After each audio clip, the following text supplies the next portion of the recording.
ಸ್ನೇಹಿತರೆ ನಮಸ್ಕಾರ, ಹೇಗಿದ್ದೀರಾ ಎಲ್ಲರೂ?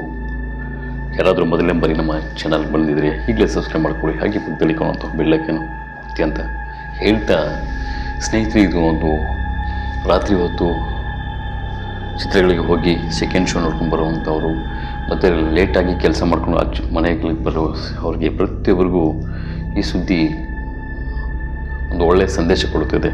ಹಾಗಾಗಿ ದಯಮಾಡಿ ಪೂರ್ತಿ ಕೊನೆ ತನಕ ಮಿಸ್ ಮಾಡದೆ ನೋಡಿ ಅಂತ ಹೇಳ್ತಾ, ಸ್ನೇಹಿತರೆ ನಾನು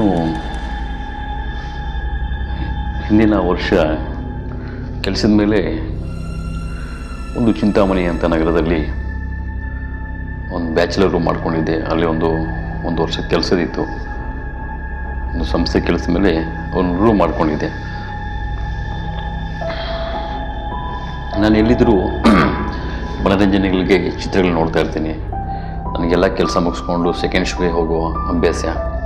ಹಾಗಾಗಿ ಈ ಚಿಂತಾಮಣಿಯಲ್ಲಿ ಕೂಡ ಸೆಕೆಂಡ್ ಶೋ 9 ಗಂಟೆಗೆ ಶುರು ಆಗುತ್ತೆ. ಸುಮಾರು ರಾತ್ರಿ 12 ಗಂಟೆ 12 ಕಾಲಿಗೆ ಬಿಡುತ್ತಾರೆ ಚಿತ್ರ. ಹಾಗಾಗಿ ನಾನು ಅವತ್ತು ಒಂದು ಚಿತ್ರಕ್ಕೆ ಹೋಗಿದ್ದೆ. ಚಿತ್ರ ನೋಡಿಕೊಂಡು ಇನ್ನೇನು ಚಿತ್ರ ಮಂದಿರದಿಂದ ನಾನು ಮಾಡಿರೋಂಥ ರೂಮ್ಗೆ ಸುಮಾರು ಒಂದು 600 ಮೀಟ್ರ್ ಡಿಸ್ಟೆನ್ಸಲ್ಲಿ ಮಾಡಿದ್ದೆ. ಹಾಗಾಗಿ ಬೈಕ್ ಕಾರ್ ಏನು ತೊಗೊಂಡು ಹೋಗಿಲ್ಲ, ಬರುವಾಗ ವಾಕ್ ಮಾಡ್ಕೊಂಡು ಬರೋಣ ಅಂಥೇಳಿ ಹಾಗೆ ಹೋಗಿದ್ದೆ. ಸರಿ ಅಂತ ಹೇಳಿಬಿಟ್ಟು ನಾನು ಹೊಸದಾಗಿ ಹೋಗಿದ್ದೆ. 1-2 ವಾರ ಆಗಿತ್ತು ಅಷ್ಟೊತ್ತಿಗೆ. ಆದರೆ ಚಿತ್ರಕ್ಕೆ ಮಾತ್ರ ಫಸ್ಟ್ ಟೈಮ್ ಅವತ್ತು ಹೋಗಿದ್ದು. ಚಿತ್ರ ಮುಗಿಸ್ಕೊಂಡು 12:10 ಬಿಟ್ಟರು. ಚಿತ್ರ ನೋಡ್ಕೊಂಡು ಬರುವಾಗ ಬರ್ತಾ ಇದ್ದೆ. ಬರ್ತಾ ಈ ಚಿತ್ರ ಬಿಟ್ಟ ತಕ್ಷಣ ಸುಮಾರು ಜನ ಆಚೆ ಬರ್ತಾರಲ್ವ, ಅವರು ಕೆಲವರು ಒಂದೊಂದು ಏರಿಯಾದಿಂದ ಒಬ್ಬೊಬ್ಬರು ಹೋಗ್ತಿರ್ತಾರೆ. ಹಾಗೆ ನಾನು ರೂಮ್ ಮಾಡಿರೋ ಏರಿಯಾದವ್ರಿಗೂ ಸ್ವಲ್ಪ ಯಾರೂ ಬರಲಿಲ್ಲ. ಸ್ವಲ್ಪ ದೂರ ಬಂದರು. ಬರ್ತಾ ಒಬ್ಬೊಬ್ಬರೇ ಡಿಲೀಟ್ ಆದರು. ನಾನು ಒಬ್ಬನೇ ಹೋಗ್ತಾ ಇದ್ದೆ. ಏನೋ ಒಂದು 300 ಮೀಟ್ರ್ ಡಿಸ್ಟೆನ್ಸಲ್ಲಿ ನಾನು ಮಾಡಿರೋಂಥ ಬ್ಯಾಚುಲರ್ ರೂಮ್ ಬರೋದಿತ್ತು. ಒಂದು ಕಡೆ ಟರ್ನ್ ಆದೆ. ಸ್ವಲ್ಪ ಮುಂದಿನ ಒಂದು 100 ಮೀಟರ್, ಒಂದು 50-60 ಮೀಟ್ರ್ ಡಿಸ್ಟೆನ್ಸಲ್ಲಿ ಒಂದು ಮನೆ ಕಾಂಪೌಂಡ್ ಮೇಲೆ ಒಂದು 2 ಹುಡುಗಿಯರು ಫುಲ್ ವೈಟ್ ಆ್ಯಂಡ್ ವೈಟ್ ಹಾಕಿಬಿಟ್ಟು ಮಗದಿರದಲ್ಲಿ ಕಾಜಲ್ ಹಾಕಿರೋ ರೀತಿಯಲ್ಲಿ ಡ್ರೆಸ್ ಕೋಡ್ ಹಾಕ್ಕೊಂಡು ಹೇರ್ ಡ್ರೈ ಮಾಡ್ಕೊತ ಇರ್ತಾರೆ. ಹೇರ್ಸ್ ಮುಂದೆ ಇಟ್ಕೊಂಡು ಒಂಥರ ಒಣಗಿಸ್ಕೊತ ಇರ್ತಾರೆ. ನಾನು ಕಾಮನಾಗಿ ತೊಗೊಂಡೆ, ಯಾರೋ ಈಗ ಫ್ರೆಶ್ ಹುಡುಗಿಯರು ಈಗಲೇ ಎಲ್ಲಾದರೂ ನೈಟು ಪ್ರಯಾಣ ಮಾಡಬೇಕೇನೋ, ಪಾಪ ಅದಕ್ಕಾಗಿ ಸ್ನಾನ ಮಾಡಿಕೊಂಡು ಹೇರ್ ಡ್ರೈ ಮಾಡ್ಕೊತಿದ್ದಾರೆ ಅಂಥೇಳಿ ಯೋಚನೆ ಮಾಡಿಕೊಂಡು ಹಾಗೆ ಬರ್ತಾಯಿದ್ದೆ. ಇನ್ನೇನು ಅವ್ರ ಮುಂದೆನೇ ನಾನು ಪಾಸ್ ಆಗಬೇಕಾಗಿತ್ತು. ಅವರು ನಿಂತಿರೋ ಆ ಕಾಂಪೌಂಡ್ ಮುಂದೆಯಿಂದನೇ ರಸ್ತೆ, ಒಂದು 15 ಅಡಿ ರಸ್ತೆ ಇರುತ್ತೆ, ಪಾಸ್ ಆಗಬೇಕಾಗಿತ್ತು. ಹಾಗೆ ಬರ್ತಾಯಿದ್ದೆ ವಾಕ್ ಮಾಡಿಕೊಂಡು ಒಬ್ಬನೇ. ಎಲ್ಲ ಕಡೆ ಬೀದಿ ದೀಪಗಳಿರ್ತವೆ. ಅಲ್ಲಿ ಒಂದು ಮಾವಿನ ಮರ, ಚಿಂತಾಮಣಿಯಲ್ಲಿರುವಂಥವ್ರಿಗೆ ಗೊತ್ತಿರುತ್ತೆ. ಗುಂಡ್ಲು ಅಂತ ಒಂದು ಏರಿಯಾ, ಗುಂಡ್ಲು ಅಂತ ಒಂದು ಏರಿಯಾ ಬರುತ್ತೆ. ಆ ಏರಿಯಾದಲ್ಲಿ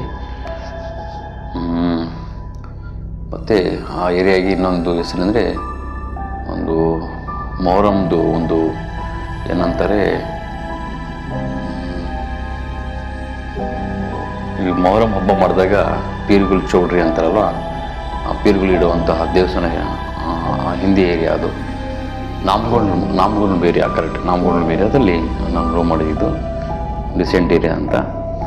ಆ ಏರಿಯಾದಲ್ಲಿ ಈಗ ಹೋಗುವಾಗ ಒಂದು 60 ಮೀಟ್ರ್ ಡಿಸ್ಟೆನ್ಸಲ್ಲಿ ಒಂದು ಮನೆ ಮುಂದೆ ಒಂದು ಮಾವಿನ ಮರ ಒಂದಿದೆ, ಈಗಲೂ ಇದೆ ಆ ಮರ. ಆ ಮರದ ಪಕ್ಕದಲ್ಲಿರೋಂಥ ಮನೆ ಕಾಂಪೌಂಡ್ ಮೇಲೆ 2 ಹುಡುಗಿಯರು ವೈಟ್ ಆ್ಯಂಡ್ ವೈಟ್ ಹಾಕ್ಕೊಂಡು ಹೇರ್ ಡ್ರೈ ಮಾಡ್ಕೊಂಡು ಇಡ್ತಾರೆ. ನಾನು ಹಾಗೆ ಕಾಮನಾಗಿ ಯೋಚನೆ ಮಾಡಿ ಬರ್ತಿದ್ದೆ. ಅವ್ರ ಮುಂದೆಯಿಂದ ಬಂದೆ. ಹಾಗೆ ಆ್ಯಕ್ಚುಲಿ ನಾನು ಯಾರೋ ಪ್ರಯಾಣ ಮಾಡೋಕ್ಕೆ ನಿಂತ್ಕೊಂಡಿದ್ದಾರೆ ಅಂತ ಹೇಳ್ಕೊಂಡಲ್ವಾ, ನಾನು ಅವರು ಮುಂದೆ ಬರೋ ನನ್ನ ಸೌಂಡ್ ಅವ್ರು ಕೇಳಿಸಿದ ತಕ್ಷಣ ನೋಡಿದ್ದು ಹೇಗೆ ನೋಡಿದೆ ಅಂದರೆ ಒಂಥರ ತುಂಬ ಕಣ್ಣಿನ ಮೇಲೆ ಕಣ್ಣಿಟ್ಟೋ ರೀತಿಯಲ್ಲಿ ನೋಡ್ತಿದ್ರು.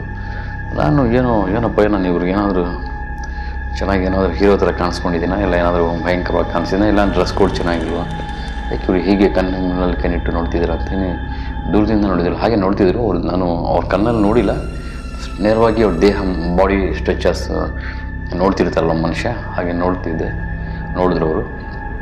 ನಾನು ಹಾಗೆ ಪಾಸ್ ಆದರೂ ನಾನು ಹೆಂಗೆ ಹೋಗ್ತಿದ್ದೀನೋ ನನ್ನ ಪಾಸ್ ಹಾಗೆ ಅವ್ರ ಬಾಡಿ ಇಬ್ಬರದು ಹೀಗೆ ನನ್ನ ಕಡೆಯೇ ಟರ್ನ್ ಆದರು. ಅವ್ರನ್ನ ದಾಟ್ಕೊಂಡು ನಾನು ಮುಂದೆ ಹೋಗಿಬಿಟ್ಟೆ. ಮುಂದೆ ಹೋದರೆ 4-5ನೇ ಮನೆ ಮೇಲೆ ಸೆಕೆಂಡ್ ಫ್ಲೋರ್ ಮೇಲೆ ನಾನು ರೂಮ್ ಮಾಡಿದ್ದು, bachelor room. First floor, second floor ದಾಟ್ಕೊಂಡು ಮೇಲ್ಗಡೆ ಹೋಗಿ ಬಾಗಿಲು ತೆಗೆದುಬಿಟ್ಟು ಬೇಸಿಗೆಗಳ ಸಂದರ್ಭದಲ್ಲಿ ಹೊರಗಡೆ ಹೋಗಿ ನೀರು ಸ್ವಲ್ಪ ಕುಡಿದು ನನ್ನ ಶೂ ಬಿಟ್ಟು ಆಚೆ ಆ ಬ್ಯಾಚುಲರ್ ರೂಮ್ ಮುಂದ್ಗಡೆ ನಾನು ಕುತ್ಕೊಳ್ಳೋಕ್ಕೆ ಒಂದು ಚೆನ್ನಾಗಿತ್ತು. ಆ ಮನೆಯಿಂದ ಈ ಮನೆಗೆ ಮಧ್ಯದಲ್ಲಿ ಗೋಡೆ ಇರುತ್ತಲ್ಲ, ಗೋಡೆ ಮೇಲೆ ಕುತ್ಕೊಂಡಿದ್ದೆ.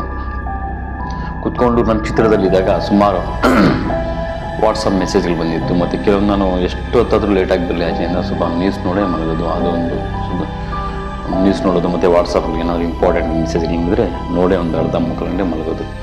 ನೋಡ್ಕೊಂಡು ಕುತ್ಕೊಂಡಿದ್ದೀನಿ. ನಾನು ದಿಂಡ ಮೇಲೆ ಆ ಕಡೆ ಈ ಕಡೆ ಗೋಡೆ ಕಟ್ಟಿರ್ತಾರೆ ಚಿಕ್ಕದಾಗಿ, ಅದ್ರ ಮೇಲೆ ಕುತ್ಕೊಂಡು ನೋಡ್ತಿದ್ದೀನಿ. ಈ ನನಗೆ ಬ್ಯಾಕ್ ಸೈಡಿಂದ ಭುಜದ ಮೇಲೆ ಒಬ್ಬರು ಕೈ ಹಾಕಿದ್ರು, ಒಂದು ಭುಜದ ಮೇಲೆ ಒಬ್ಬರು ಕೈ ಹಾಕಿದ್ರು, ಇನ್ನೊಂದು ಭುಜದ ಮೇಲೆ ಇನ್ನೊಬ್ಬರು ಕೈ ಹಾಕಿದ್ರು. ಶಾಕ್ ಆಯಿತು. ಒಂದು ಸಡನ್ ಹಿಂದ್ಗಡೆ ನೋಡಿದ್ರೆ ಯಾರೂ ಇಲ್ಲ, ಏನಿದು ಅಂತ. ಈ ಕಡೆ ಒಂದು ಕೈ, ಆ ಕಡೆ ಒಂದು ಕೈ. ಚೆನ್ನಾಗಿ ಫೀಲ್ ಆಯಿತು ನನಗೆ. ನಾನು ಅದನ್ನು ಮರ್ತೋಗಿದ್ದೆ. ಅಲ್ಲಿ ಹುಡುಗಿಯರಿದ್ರಲ್ವ, ಮಾಮೂಲಿಯಾಗಿ ನೋಡಿದ್ರೆ ಯಾರೋ ಗರ್ಲ್ಸ್ ಕನ್ಫರ್ಮ್ ಆದರೆ ಯಾರೋ ಫ್ಯಾಮಿಲಿ ಹುಡುಗಿಯರು ಅಂಥೇಳಿ ನಾನು ಎಲ್ಲಾದರೂ ಹೋದರೆ ಡಿಸೆಂಟಾಗಿ ನನ್ನ ಕೆಲಸ ನಾನು ಮಾಡ್ಕೊಂಡಿರ್ತೀನಿ. ಹುಡುಗಿಯರಾಗಲಿ ಹುಡುಗರು ಯಾರಿಗೂ ಕೇಳಿಸ್ಕೊಡಲ್ಲ. ಹಿಂದೆ ಕೈ ಹಾಕಿದ ತಕ್ಷಣ ನಾನು ಸಡನ್ಲಿ ಎದ್ದೆ ಹೇಳ್ದೆ. ಯಾರು ಹಿಂದೆ ನೋಡಿದ್ರೆ ಹಿಂದಿನ ನಾನು ಕೂತ್ಕೊಂಡಿರೋ ಹಿಂದಿನ ಬಿಲ್ಡಿಂಗ್ ಮೇಲೆ ಕತ್ತಲಿತ್ತು. ಓ ಯಾರಿದು ಅಂತ ಹೇಳಿ ಸೌಂಡ್ ಮಾಡಿದೆ. ಆ ಕಡೆ ಒಂದು ಮನೆ ಗ್ಯಾಪ್ ಇದ್ದು ಇನ್ನೊಂದು ಮನೆಯಲ್ಲಿ ಆಚೆ ಮಲಗಿದ್ರು ಜನ. ಅಂದರೆ ಒಬ್ಬರು ಮಲಗಿದ್ರು. ಬೇಸಿಗೆಗಳಲ್ವ, ಕೆಲವರು ಆಚೆ ಮಲಗ್ತಾರೆ. ಬಟ್ ಅವ್ರು ಅಷ್ಟು ಸಡನ್ನಾಗಿ ಬಂದು ಕೈ ಹಾಕಿಬಿಟ್ಟು ಹೋಗೋಕ್ಕೆ ಸಾಧ್ಯ ಇಲ್ಲ. ಒಂದು ಬಿಲ್ಡಿಂಗ್ ಅಡ್ಡ ಇತ್ತು. ಇನ್ನೊಬ್ಬರು ಯಾರೋ ಆಟ ಆಡಿಸ್ತಾ ಇದ್ದಾರೆ ಅಂಥೇಳಿ ಮತ್ತೆ ಕೂತ್ಕೊಂಡೆ. ಹಾಗೆ ಮತ್ತೆ ಕೂತ್ಕೊಂಡ್ರೆ ಒಂಥರ ಕೈ ಹಾಕಿದವರು ತೆಗೆಯೋಕ್ಕೆ ಜೋರಾಗಿ ಹಾಕಿ ಪ್ರೆಸ್ ಮಾಡ್ದಂಗಾಯಿತು. ನಾನು ಹಾಗೆ ಹಿಡ್ಕೊಂಡು ಹೋಗೋದು ಕೈ ಹಿಡ್ಕೊಂಡು ಹೋಗೋದು ಏನು ಸಿಗಲೇ ಇಲ್ಲ. ಸಡನ್ಲಿ ಎದ್ದೆ ಹೇಳಿದೆ, ಓ ಏನೋ ಸಮಥಿಂಗ್ ರಾಂಗ್ ಅಂತ ಹೋಗಿ ಒಳಗಡೆಗೆ ಸೇರಿಕೊಂಡು ಒಳಗಡೆ ದಿವಾನ ಒಂದು ಹಾಕ್ಕೊಂಡಿದ್ದೆ ರೂಮಲ್ಲಿ. ಕುತ್ಕೊಂಡು ಬಾಗಿಲೇನೋ ಕ್ಲೋಸ್ ಮಾಡಿಲ್ಲ. ಒಳಗಡೆ ಕೂತ್ಕೊಂಡ್ಬಿಟ್ಟು ಯಾರೋ ಆಟ ಆಡಿಸ್ತದೆ ನಾನೇನಂತ. ಬಟ್ ಅಲ್ಲಿ ತನಕ ನನಗೇನೋ ಒಂದು ದೈವ ಆಗ್ಬೋದು, ಆತ್ಮ ಅಂತ ಯೋಚನೆ ಬರಲಿಲ್ಲ. ಕೂತ್ಕೊಂಡಿದ್ದೀನಿ. ಗೆಜ್ಜೆ ಸೌಂಡ್ ಗಲ್ ಅಂತ ಎಲ್ಲಿಂದ ಬರ್ತಿದ್ದೆ ಅಂದರೆ, ನಾನು ನಮ್ಮ ಯಾವ ಬ್ಯಾಚುಲರ್ ರೂಮ್ಗೆ ನಾನು ಕೆಳಗಡೆಯಿಂದ ಬರಬೇಕಲ್ಲ ಮೆಟ್ಲು, ಅಲ್ಲಿಂದ ಪಕ್ಕ ಫೀಲ್ ಆಯಿತು. ಮೋಸ್ಟ್ಲಿ ಅಲ್ಲಿ ಕೂತ್ಕೊಂಡಿರೋ ಹುಡುಗಿರು ಏನೋ ಫಾಲೋ ಆಗ್ತಿದ್ದಾರೆ ಅಂತ ಅಂದ್ಕೊಂಬಿಟ್ಟೆ. ಏನಕ್ಕೆ ಬರ್ತಿದ್ದಾರೆ, ಸರಿ ಏನಾದರೂ ಮಾತಾಡೋಕ್ಕೆ ಬರ್ತಿದ್ದಾರೆ. ನಾನು 2 ವೀಕ್ಸ್ ಆಯ್ತಲ್ವ, ಏನಾದರೂ ಕೇಳಬೇಕೇನೋ. ಅಲ್ಲಿ ನಾನು ಸಂಸ್ಥೆಗಳಿಂದ ಲೋನ್ಸ್ ಮಾಡಿಸೋದಿತ್ತು ಪ್ರೊಸೀಜರ್. ನಾನು ಕೆಳಗೆ ಬರ್ತೀರಂತ ಪಕ್ಕ ಫೀಲ್ ಕೆಳಗಿಂದ ಬರ್ತೀವಿ ಗಲ್ಗಳಂತ. ನಾನು ಆಚೆ ಬಂದೆ. ಅವ್ರು ಬಂದಮೇಲೆ ಯಾಕೆ ನಿಂತ್ಕೋಬೇಕಂಥೇಳಿ ಆಚೆ ಬಂದು ಕಾಯ್ತಿದ್ದೀನಿ. ಹಾಗೆ ಬಂದರು. ಮೇಲೆ ನೋಡ್ರೆ ನನ್ನ ಬ್ಯಾಚುಲರ್ ಮೆಟ್ಗಳ ಮೇಲೆ ಹಾಗೆ ಬಂದರು ಇಬ್ಬರು. ಬಂದು ಮುಂದೆ ನಿಂತ್ಕೊಂಡ್ರು. ನಾನು ಆಚೆನ ಲೈಟ್ ಹಾಕಲಿಲ್ಲ, ಲೈಟಾಗಿ ಕತ್ಲು ಬೆಳಗ್ಗೆ 2 ಮಿಕ್ಸ್ ಇತ್ತು. ಹಾಗೆ ಮುಂದೆ ನಿಂತ್ಕೊಂಡೆ ಮಾತಾಡಿದ್ರು. ಯಾಕೆ ಒಬ್ಬರೇ ಇದ್ದೀರಾ, ಇನ್ನೂ ನಿದ್ದೆ ಮಾಡಿಲ್ಲ ನೀವು, ಇನ್ನೂ ಮಲಗಿಲ್ವ ನೀವು ಅಂತ, ಯಾಕೆ ಒಬ್ಬರೇ ಇದ್ದೀರಾ, ಎಲ್ಲರೂ ಮಲಗಿಬಿಟ್ಟಿದ್ದೀರಲ್ವ, ನೀವು ಯಾಕೆ ಆಚೆ ಒಬ್ಬರೇ ಬಾಗಿಲು ತೆಕ್ಕೊಂಡಿದ್ದೀರಾ ಅಂತ ಕೇಳಿದ್ರು. ಇಲ್ಲಿ ನಾನು ಚಿತ್ರಕ್ಕೆ ಹೋಗಿದ್ದೆ, ಈಗಲೇ ಬಂದಿದ್ದು. ಹಾಗಾಗಿ ಸ್ವಲ್ಪ ನ್ಯೂಸ್ ನೋಡೋದು ಅಂದರೆ ನಾನು ಅಷ್ಟು ಹೊತ್ತು ನ್ಯೂಸ್ ಕೂತ್ಕೊಂಡಿದ್ದು ಒಂದು 12:15 ಅಷ್ಟು ಆಗಿತ್ತು. ಗೋಡೆ ಮೇಲೆ ಕುತ್ಕೊಂಡ ತಕ್ಷಣ ಅಲ್ಲಿ ಕೈಗಳು ಹಾಕಿಲ್ಲ, ಸ್ವಲ್ಪ ಹೊತ್ತಿಗೆ ಹಾಕಿದ್ದು. ಮತ್ತು 12:15 1 ಗಂಟೆ ಸಮೀಪ ಆಗ್ತಾಯಿತ್ತಲ್ವ. ಕೇಳಿದ್ರು ಇವರು, ಏನಕ್ಕೆ ಇಷ್ಟೊತ್ತಲ್ಲಿ ಕುತ್ಕೊಂಡಿದ್ದೀರಾ ಅಂತ. ಇಲ್ಲ ನಾನು ಚಿತ್ರಕ್ಕೆ ಹೋಗಿದ್ದೀರಿ, ಹಾಗಾಗಿ ನಾನು ಈ ಥರ ಕುತ್ಕೊಂಡಿದ್ದೆ. ಆದರೂ ಪರವಾಗಿಲ್ಲ, ಹಿಂಗೆಲ್ಲ ಕುತ್ಕೋಬಾರ್ದು. ಏರಿಯಾದಲ್ಲಿ ಕೆಲವೊಂದು ಜಾಗಗಳು ಸರಿ ಇಲ್ಲ, ಹೊರಗಡೆ ಹೋಗಿ ಕುತ್ಕೋಬೇಕಾಗುತ್ತೆ. ಇರೋದು ಒಬ್ಬನೇ ನೀವು, ಯಾರಾದರೂ ಬಂದರೆ ಏನಾದರೂ ಮಾಡಿದ್ರೆ ಏನು ಮಾಡ್ತೀನಿ ಅಂದರೆ, ಹಲೋ ಅಷ್ಟು ಸೀನಿರಲಿಲ್ಲ, ಏನು ಅಂದ್ಕೊಂಡಿದ್ದೀರಾ, ನಾನು ಸ್ಟ್ರಾಂಗ್ ಪರ್ಸನ್, ನಾನು ಯಾರಾದರೂ ಬಂದರೆ ನನ್ನ ಮುಟ್ಟಕ್ಕೆ ಅಷ್ಟು ಸೀನಿಲ್ಲ, 4 ಜನ ಬಂದರೂ ಬಿಡೋವನಲ್ಲ, ಬೇರೆ ಜಾಸ್ತಿ ನನಗೆ ಒಬ್ಬೊಬ್ಬನೇ ಓಡಾಡ್ತಾ ಇರ್ತೀನಿ ಅಂತ ಹೇಳಿದೆ. ಹೌದು, ನಾವು ನೋಡ್ತಾ ಇದ್ದೀವಿ, ನೀವು ಸಿಂಗ್ಯುಲರ್ ಆಗಿ ಇದ್ದೀರಾ, ಬರೋದು ಹೋಗೋದು ಒಂಥರ ಎಲ್ಲ ಹೇಳಿದ್ರು. ಸರಿ ಬಿಡಿ, ಇನ್ನೇನಕ್ಕಂದರೆ ಎಲ್ಲ ಮನುಷ್ಯರು ಬಂದರೂ ಪರವಾಗಿಲ್ಲ ರೀ ಸರ್, ಅಕಸ್ಮಾತು ದೆವ್ವಗಳಿಗೆ ಬಂದರೆ ಏನು ಮಾಡ್ತೀರಾ ಅಂತ ಅವರಿಬ್ಬರು ನೇರವಾಗಿ ಮಾತಾಡ್ತಿದ್ದಾರೆ. ಸ್ವಲ್ಪ ಲೈಟಾಗಿ ಕತ್ತಲ್ಲಿ ನಿಂತ್ಕೊಂಡಿದ್ದಾರೆ. ನನಗೂ ಅವ್ರಿಗೂ ಸ್ವಲ್ಪ ಡಿಸ್ಟೆನ್ಸ್ ಇದೆ. ಆ ಸಂದರ್ಭದಲ್ಲಿ ದೆವ್ವಗಳು ಬಂದರೆ ಏನು ಮಾಡ್ತೀರಾ, ಮನುಷ್ಯರಿಗೇನೋ ಹೊಡಿತೀರಾ, ದೆವ್ವಗಳು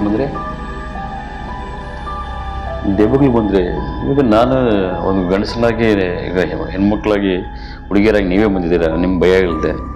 ನನಗೇನು ರೀ ಭಯ ದೆವ್ವಗಳಂದರೆ ಹೇಳಿದೆ ನಾನು. ಆಗ ನಾವು ಅಂದರೆ ನಾವು ಈ ಕಡೆ ಲೋಕಲಾಗಿ ಇರೋರು, ನಮ್ಗೆ ಎಲ್ಲಿ ದೆವ್ವಗಳಿದ್ದಾವೆ ಏನು ಅಂತ ನನಗೆ ಗೊತ್ತು. ನೀವೆಲ್ಲ ಹಂಗೆ ಬರಬಾರ್ದು, ಇರಬಾರ್ದು, ಒಳಗಡೆ ಹೋಗಿ ಬಾಗಿಲು ಹಾಕ್ಕೊಳ್ಳಿ ಅಂತ ಹೇಳಿದ್ರು. ಸರಿ ಆಯಿತು ಹೋಗಿ ಅಂತ ಹೇಳಿದ್ರೆ ಅವ್ರು ಹೋಗ್ತಿಲ್ಲ. ಫಸ್ಟ್ ನೀವು ಹಾಕ್ಕೊಳ್ಳಿ ಮತ್ತೆ ಹೋಗ್ತೀವಿ ಅಂತ ಹಂಗೆ ಹೇಳ್ತಿದ್ದಾರೆ. ಸರಿ ಅಂಥೇಳಿ ಸರಿ ಹೋಗ್ರಿ ಈಗ ಹಾಕ್ಕೊತೀನಿ ಅಂತ ಹೇಳ್ತಿದ್ದೀನಿ. ಹೇಳಿದ್ರೆ ಅರ್ಥ ಆಗಲ್ಲ ಅಂತ ಜೋರಾಗಿ ಹೇಳ್ತಿದ್ದಾರೆ. ಎಷ್ಟು ಸಲ ಹೇಳೋದು ನಿಮಗೆ ಅಂತ. ಅವರು ಮಾತಾಡೋದು ನೋಡಿದ್ರೆ ನನಗೆ ಅವರೇನಾದರೂ, ನಾನೇನು ಯೋಚನೆ ಮಾಡಿದೆ, ಅವರೇನಾದರೂ ಸಮಥಿಂಗ್ ಅವ್ರಿಗೇನೋ ಅಡ್ಡಿ ಆಗ್ತಾಯಿದೆ ನಾನು ಆಚೆ. ಸರಿ ಆಯಿತು ಹೋಗಂತ ಬಾಗಿಲು ಹಾಕ್ಕೊತೀನಿ. ಬಾಗಿಲು ಹಾಕ್ಕೊಂಡು ಒಳಗಡೆಗೆ ಹೋಗಿ ಲಾಕ್ ಮಾಡಿದೆ. ಸಡನ್ಲಿ ಇವರು ಇಳಿಯೋಗಿ ನೋಡೋಣ ಅಂತೇಳಿ ಬಾಗಿಲು ತೆಗೆದೆ ಅಷ್ಟೇ. ತೆಗೆದು ನೋಡಿದ್ರೆ ಅವ್ರು ನನಗೆ ಮಾತಾಡಿರೋ ಅಷ್ಟೇ. ಮೆಟ್ಲತ್ತು ಹೋಗ್ಬೇಕಾದ್ರೆ ಒಂದು 20 ಸೆಕೆಂಡ್ಸ್ ಬೇಕಾಗುತ್ತೆ. ನಾನು 2 ಸೆಕೆಂಡ್ಸಲ್ಲಿ ಬಾಗಿಲು ಹಾಕಿ ತೆಗೆದು ಮತ್ತೆ ಆಚೆ ನೋಡೋಣ ಅವ್ರು ಹೋಗ್ತಾ ಇದ್ದಾರೆ ಅಲ್ವ, ಗೇಟ್ ಹಾಕೊಂಡು ಹೋಗ್ತಾರೆ ಕೆಳಗಡೆ. ನೋಡಿದ್ರೆ ಯಾರೂ ಇಲ್ಲ ಅಲ್ಲಿ.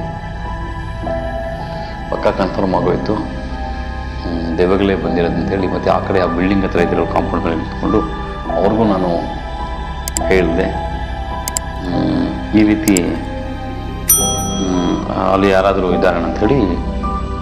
ನೋಡಿದೆ, ಇರಲಿಲ್ಲ. ಸರಿ ಅಂತ ಮಲ್ಕೊಂಡ್ಬಿಟ್ಟೆ. ಏನೋ ಕನ್ಫರ್ಮ್ ಆಯ್ತು ಏನೋ ದೆವ್ವಗಳೇ ಅಂಥೇಳಿ ಮಲಗಿಬಿಟ್ಟು ಬೆಳಗ್ಗೆ ಬೀದಿಯಲ್ಲಿ ಹೇಳಿದೆ, ಹೌದು ಸರ್ ಇಲ್ಲಿ ಆ ಮನೆಯಲ್ಲಿ ಯಾರು ಅಸಲ್ಲ, ಆ ಮನೆಯಲ್ಲಿ ಇನ್ನು ಯಾರು ಸರ್ ಹುಡುಗಿರು ಕೂತ್ಕೊತಾರೆ, ಆ ಮನೆ 1 ವರ್ಷದಿಂದ ಖಾಲಿ ಇದೆ, ಅಲ್ಲಿ ಯಾರು ಕೂತ್ಕೊತಾರೆ ಅಂತ. ಸರ್ ಹಿಂಗಾಯ್ತು ನನ್ನ ಮೇಲುಗಡೆ ಬಂದಿರಂದರೆ ಆ್ಯಕ್ಚುಲಿ ಈ ಏರಿಯಾ ಸ್ವಲ್ಪ 10:30 ಆದರೆ ಯಾರೂ ಆಚೆ ಬರೋಲ್ಲ ಸರ್, ಆ ಮನೆಯೂ ಖಾಲಿ ಇದೆ, ಆ ಮಾವಿನ ಗಿಡ ಹತ್ರ ಯಾರೂ ಹೋಗೋದಿಲ್ಲ, ನೀವು ಅಲ್ಲಿ ನೋಡಿದ್ರು ಹುಡುಗಿಯರು ಬಂದರು ಅಂತ ಹೇಳಿದ್ರೆ. ಬಟ್ ಇಲ್ಲಿ ದೆವ್ವಗಳಿದ್ದಾವೆ, ನೀವು ಅಪ್ಪ ನೋಡೋ ಆ ಅಜ್ಜ ದೆವ್ವಗಳನ್ನ ನೋಡಿ ಹುಚ್ಚಿನ ಥರ ಹೋಗ್ಬಿಟ್ಟಿದ್ದಾನೆ.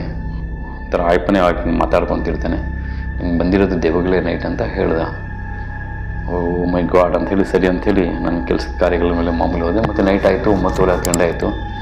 ಮಲಗಕ್ಕೆ ಹೋಗ್ತೀನಿ, ಮಲಗ್ತೀನಿ. ನಾನು ಮಲಗಿದ್ದೀನಿ. ಒಂದ್ಸಲ 12:30 1 ಗಂಟೆ ಆಗಿದೆ. ಒಂದು ಹುಡುಗಿ ಬಂದು ನಿಂತ್ಕೊಂಡಿದ್ದಾಳೆ ಸಡನ್ಲಿ. ನಾನು ಕತ್ತಲ್ಲಿ ಲೈಟ್ ಹಾಕಿಬಿಟ್ಟು ಮಲಗಿರೋದು, ಬಂದು ನಿಂತ್ಕೊಂಡಿದ್ದಾಳೆ ಕತ್ತಲ್ಲಿ. ಏನು ಕನಸು ನಾನು ಸಡನ್ಲಿ ಯಾರೋದು ಅಂತ ಜೋರಾಗಿ ಕಿರ್ಚಿ, ಯಾರೋಳು ಅಂಥೇಳಿ ಕಿರ್ಚಿ ಹಂಗೆ ನನ್ನ ಕೈ ಲೈಟ್ ಹಾಕೋ ಕಡೆ ಹೋಯಿತು. ಸಡನ್ಲಿ ನೋಡಿದ್ರೆ ಲೈಟ್ ಹಾಕಿದೆ, ಯಾರೂ ಇಲ್ಲ, ರಹಸ್ಯ ಇಲ್ಲ. ಮತ್ತು ಆಚೆ ನಾನು ಕಿಚ್ಚಿದ್ದು ನೋಡಿ ಆಚೆ ಪಕ್ಕದಲ್ಲಿ ಮನೆಯವರು, ಸರ್ ಏನಾಯ್ತು ಅಂದರು. ಇಲ್ಲಿ ಯಾರೋ ಮಹಿಳೆ ಬಂದಿದ್ರು ರೀ, ನಾನು ಲೈಟ್ ಹಾಕಿ ನೋಡೋಷ್ಟೊತ್ತಿಗೆ ಯಾರೂ ಇಲ್ಲ ಅಂತ ಹೇಳಿದೆ. ಸರ್ ಒಬ್ಬರೇ ಮಲಗ್ತೀರಾ ನೀವು, ಆರಾಮಾಗಿ ಹೊರಗಡೆನೇ ಮಲಗಿ ಸರ್, ಆಚೆ ಮಲಗಬೇಡಿ, ಆಚೆ ಬರಬೇಡಿ ಅಂತ ಹೇಳಿದ್ರು. ಸರಿ ಅಂತ ಹೇಳಿ ಮಲಗಿದೆ. ಸ್ನೇಹಿತರೆ ಯಾಕೆ ಇವೆಲ್ಲ ಹೇಳ್ತೀನಿ ಅಂದರೆ, ಲೇಟ್ ನೈಟ್ ಬರೋರು ಧೈರ್ಯವಂತರು. ನಾನು ಅಕಸ್ಮಾತ್ ಧೈರ್ಯ ಹೇಳಿದೆ, ನಾನು ಕೈ ಹಾಕಿದಾಗ ಭಯ ಬಿದ್ದಿದ್ರೆ ತೊಂದರೆ ಆಗಬೇಕಾಗಿತ್ತು. ಮತ್ತು ಅವ್ರು ಬಂದು ಮಾತಾಡಿದಾಗ ಕೂಡ ಅಷ್ಟೇ, ನಾನೇನು ಭಯ ಬಿದ್ದಿದ್ರೆ ಇಲ್ಲ ಅವ್ರ ಮುಖದಲ್ಲಿ ಏನಾದರೂ ಲೈಟಿಂಗ್ ಬಿದ್ದಿದ್ರೆ ನನಗೆ ಅವತ್ತು ತುಂಬ ದೊಡ್ಡ ಅನಾಹುತ ಆಗಬೇಕಾಗಿತ್ತು. ಗೊತ್ತಾಯ್ತಾ? ಹಾಗಾಗಿ ದಯಮಾಡಿ ಲೇಟ್ ನೈಟ್ ಬರೋರು ಒಬ್ಬೊಬ್ಬರೇ ಬರಬೇಡಿ. ಹಾಗೆ ಚಿತ್ರ 2ನೇ ಸೆಕೆಂಡ್ ಶೋ ಬರೋರು ಕೂಡ ಎಚ್ಚರ ವಹಿಸಿ. ಆ ಸಂದರ್ಭದಲ್ಲಿ ದೆವ್ವಗಳು ಆತ್ಮಗಳು ಓಡಾಡೋ ಸಂದರ್ಭಗಳು ನೋಡಿ. 12 ಗಂಟೆ ಆದಮೇಲೆ ನಾಯಿಗಳು ಅಳ್ತಾ ಇರ್ತವೆ, ಯಾಕಂದರೆ ಅವ್ರಿಗೆ ಆತ್ಮಗಳು ದೆವ್ವಗಳು ಕಾಣಿಸೋದು. ಅದ್ರ ಜೊತೆಯಲ್ಲಿ ಎಲ್ಲ ಜನ ಮಲ್ಕೊಂಡು ಆದಮೇಲೆ ದೆವ್ವಗಳು ಆಚೆ ಬರೋದು. ಈ ದೆವ್ವಗಳಿಗೆ ಏನಂದರೆ ಭಯ, ಯಾರು ನಮ್ಮನ್ನು ನೋಡಿ ಏನು ಶಾಪಳ ಹಾಕ್ತಾರೋ, ಇಲ್ಲಾಂದರೆ ಯಾರು ನಮ್ಮನ್ನು ನೋಡಿ ಇಲ್ಲಿ ಏನಾದರೂ ಪೂಜೆಗಳು ಮಾಡಿಸಿ ನಮ್ಗೆ ಬರ್ದಂಗೆ ಮಾಡ್ತಾರೋ ಅಂತ ದೆವ್ವಗಳು ಕೂಡ ಬೈದಿಂದ ಆಚೆ ಬರ್ತವೆ. ಇದು ಮೈಂಡಲ್ಲಿ ಇಟ್ಕೊಳ್ಳಿ. 12 ಗಂಟೆ ಆದಮೇಲೆ ಎಲ್ಲ ಮಲ್ಕೊಂಡು ಒಳಗಡೆ ಇದ್ದಾಗೆ ಮಾತ್ರ ದೆವ್ವಗಳು ಆತ್ಮಗಳು ಬರೋದು. ಹಾಗಾಗಿ ಒಬ್ಬೊಬ್ಬರು ಯಾರಾದರೂ ಬೇರೆ ಊರುಗಳಿಗೆ ಹೋಗಿ ದೂರದಿಂದ ನಡ್ಕೊಂಡು ಬರಬೇಕಾದ್ರೆ ಎಚ್ಚರ ವಹಿಸಿ. ಈ ಥರ ಹಾರ್ಟ್ ಅಟ್ಯಾಕ್ ಇರೋರು, ಇಲ್ಲ ತುಂಬ ಭಯ ಪಡೋರು ಅಲ್ಲೇ ಸ್ಪಾಟಲ್ಲಿ ಸಾಯ್ತಾರೆ ಅಂತ ಎಚ್ಚರ ವಹಿಸಿ. ನಿರ್ಲಕ್ಷ್ಯ ಮಾಡಬೇಡಿ. ದೆವ್ವಗಳು 100% ಇದ್ದಾವಂತ ಹೇಳ್ತಾ, ಅವತ್ತು ನಾನು ಸ್ವಲ್ಪ ಎಡವಟ್ಟು ಮಾಡ್ಕೊಂಡಿದ್ರೆ ನನಗೆ ಆರೋಗ್ಯಕ್ಕೆ ತೊಂದರೆ ಆಗ್ತಾಯಿತ್ತು, ನನ್ನ ಪ್ರಾಣಕ್ಕೆ ತೊಂದರೆ ಆಗ್ತಾಯಿತ್ತು. ಧೈರ್ಯವಾಗಿ ಮಾತಾಡಿದ್ದಕ್ಕೆ ಮಾತ್ರ ನನಗೆ ಅವತ್ತು ಏನೂ ಆಗಲಿಲ್ಲ. ಹಾಗಾಗಿ ಎಲ್ಲರೂ ಆ ರೀತಿಯಾಗಿ ಇರೋಕ್ಕಾಗಲ್ಲ ಅಂತ ಹೇಳ್ತಾ ನಮಸ್ಕಾರ, ಧನ್ಯವಾದಗಳು. ಈ ಸುದ್ದಿಯನ್ನು ಲೇಟಾಗಿ ಓಡಾಡೋಂಥ ಎಲ್ಲರಿಗೂ ಶೇರ್ ಮಾಡಿ ಅಂತ ಹೇಳ್ತಾ ನಮಸ್ಕಾರ.